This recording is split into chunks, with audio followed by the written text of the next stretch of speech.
খুব শর্টে বলছি। দুই বন্ধু তার গুরুকে ডাইনি দেখানোর জিদ ধরল। তাদের বিদ্যার পাঠের একটা অংশও ছিল, প্লাস তাদের আগ্রহও ছিল। কিন্তু গুরুও সেই রকম একটা ব্যবস্থা করলো। তো কিছু সতর্কতার সাথে তাদেরকে সেখানে পাঠানোর ব্যবস্থা হলো।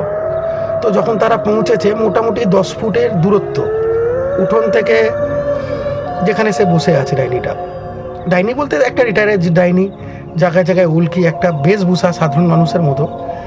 তো সেখান থেকে তার মাইন্ড কন্ট্রোলিং শুরু হয়ে গেল। মানে মাইন্ডের উপর কি তার কন্ট্রোল! 10 ফুট দূরের লোকও মানে তার মাইন্ডে, মানে তার বশবর্তী, এগোতেই আর পারছে না।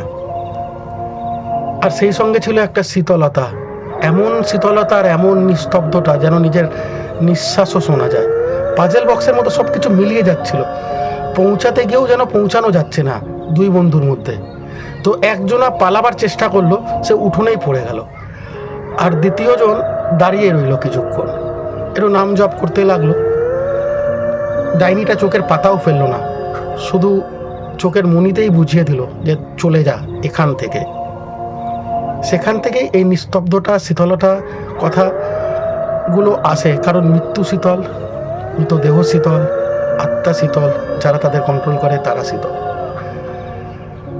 তো যে বন্ধুটা পালিয়ে গেছিল বা পালাবার চেষ্টা করে দিল, সে খুব বিখ্যাত এখন।